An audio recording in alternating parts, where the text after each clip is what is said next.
আসসালামু আলাইকুম everyone, welcome back to my channel. আশা করি সবাই অনেক ভালো আছেন। আজকে আমি খুবই মজার এবং সহজ উপায়ে ভুনা খিচুড়ি রেসিপি দেখাবো।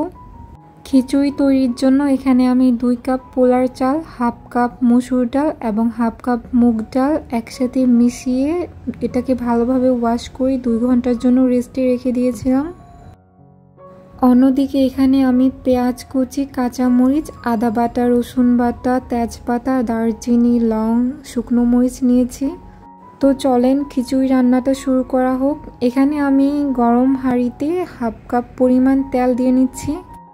তেলটা হালকা গরম হওয়ার পর এখানে আমি এক এক করে তেজপাতা, দারচিনি, লং এবং শুকনো মরিচটা দিয়ে নিব। হালকা ভেজে নেওয়ার পর যখন তেলের মধ্যে দারুচিনি, এলাচ, শুকনো মরিচের ফ্লেভারটা চলে আসবে তখন আমি পরিমাণ মতো পেঁয়াজ কুচি অ্যাড করব।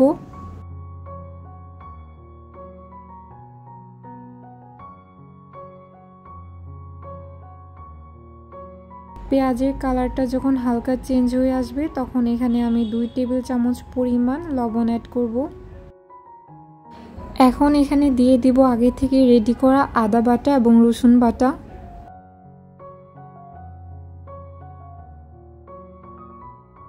মশলাটা ভালোভাবে ভেজে নিতে হবে যতক্ষণ না পর্যন্ত আদা এবং রসুন বাটার কাঁচা গন্ধটা না চলে যায়। মশলাগুলো ভালোভাবে ভেজে নেওয়ার পর এখানে আমি 1 টেবিল চামচ পরিমাণ হলুদ গুঁড়ো এবং 1 টেবিল চামচ পরিমাণ মরিচ গুঁড়ো দিয়ে নিব। এখন সব মশলাগুলো একসাথে 2 মিনিটের জন্য ভালোভাবে রান্না করতে হবে।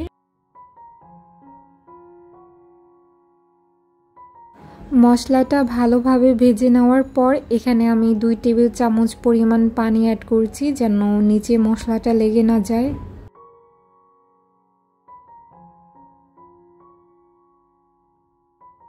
মশলাগুলো ভালোভাবে কষিয়ে নেওয়ার পর এখানে আমি আগে থেকে রেডি করা চাল ডালটা দিয়ে নিব।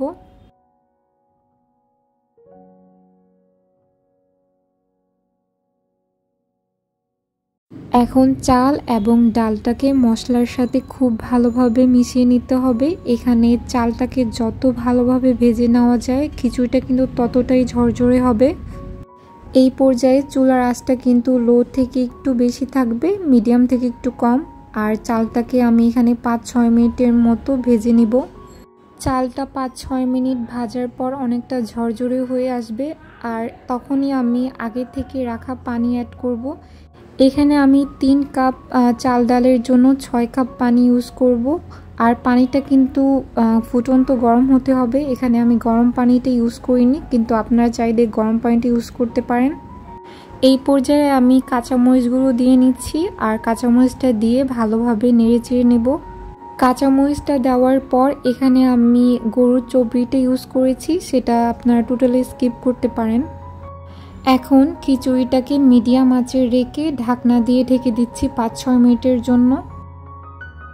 5-6 মিনিট পর যখন উপরের পানিটা শুকিয়ে যাবে তখন আমি ভালোভাবে নেড়ে চেড়ে নিব এবং নিচের চালগুলো উপরে উঠিয়ে ভালোভাবে মিশিয়ে নিব।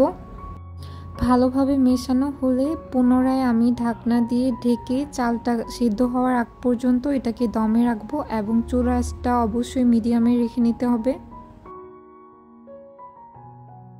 দমে রাখার ঠিক 20 মিনিট পর ফিরে এসেছি।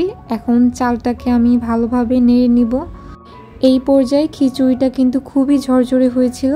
এখন আমি ভালোভাবে নেড়ে নিব। আপনারা চাইলে নামানোর আগে ধনিয়া পাতাটা ইউজ করতে পারেন, কিন্তু আমি সেটা টোটালি স্কিপ করেছি।